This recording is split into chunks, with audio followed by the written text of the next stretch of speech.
ब्रह्मा जी बोले।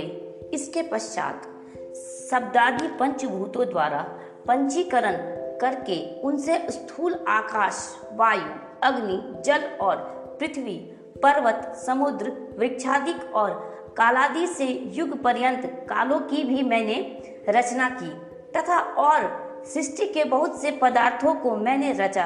परंतु जब इससे भी मुझे संतोष नहीं हुआ तो मैंने अम्बा सहित शिव जी का ध्यान कर सृष्टि के अन्य पदार्थों की रचना की और अपने नेत्रों से मरीचि को, हृदय से भृगु को, सिर से अंगिरा को और कान से मुनिश्रेष्ठ पुलक को, उदान से पुलत्स को, समान से वशिष्ठ को, अपान से क्रतु को, कानों से अत्रि को, प्राण से दत्त को और गोदी से तुम नारद को और अपनी छाया से करदम मुनि को उत्पन्न किया। साथ ही सब साधनों का भी साधन धर्म को भी मैंने अपने संकल्प से उत्पन्न किया। तब मैं कृतार्थ हुआ। फिर मैंने अपना दो रूप किया। मैं आधे से नारी और आधे से पुरुष हुआ, जिसमें परम साधक पुरुष स्वयंभू मनु और शत्रुपा नाम वाली योगिनी एवं तपस्विनी वह नारी हुई जिस परम सुंदरी को ग्रहण कर मनु ने विवाह की विधि से मैथुन द्वारा सृष्टि को उत्पन्न किया। तब उससे मनु जी ने प्रियव्रत और उत्तानपाद नामक दो पुत्र तथा आकुति, देवहूति और प्रसूति नामक 3 कन्याएं उत्पन्न की और आकुति को रुचि नामक मुनि को और देवहूति को करदम मुनि को दिया तथा उत्तानपाद की छोटी बहन प्रसूति को दक्ष प्रजापति को दिया, जिनकी संतानों से चराचर जगत भर गया। फिर आकुति में रुचि द्वारा दक्षिणा युक्त यज्ञ और यज्ञ की दक्षिणा में 12 पुत्र उत्पन्न हुए। फिर देवहूति में करदम मुनि से कपिल मुनि उत्पन्न हुए और इधर दक्ष के 24 कन्याएं उत्पन्न हुई, जिसमें से दक्ष ने श्रद्धा आदि 13 कन्याओं को धर्म को दिया, जिनके नाम ये हैं श्रद्धा, लक्ष्मी, धृति, तुष्टि, मेधा, क्रिया, बुद्धि, लज्जा, वशु, शांति, सिद्धि और कृति।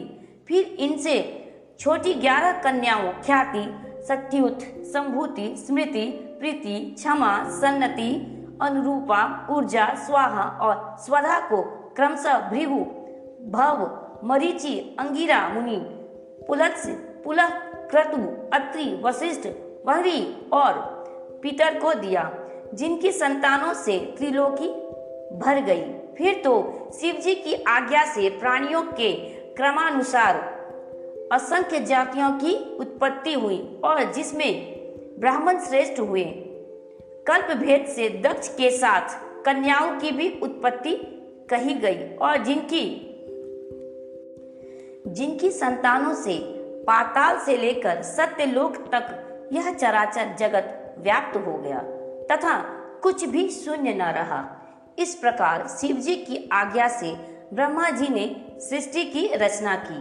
सदाशिव ने त्रिशूल के अग्रभाग से सती की रक्षा की, जिन्हें सर्वव्यापी विष्णु जी ने अपने प्रभाव से पहले ही निर्माण किया था और भी कन्याएं दक्ष जी से लोक कल्याण के लिए ही प्रकट हुई थी।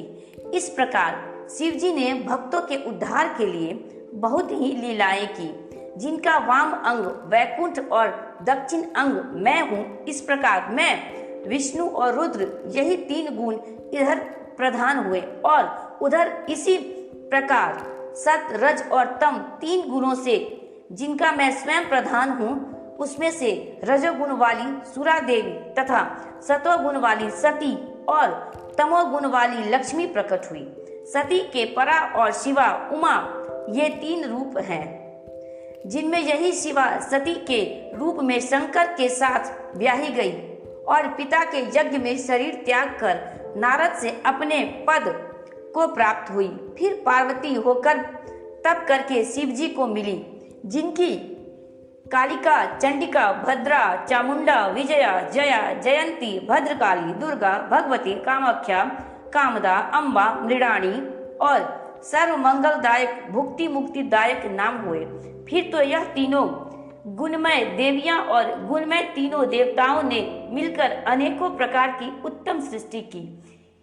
हे मुनि सतम, इस प्रकार तुम्हारे लिए मैंने सृष्टि का प्रकार कहा।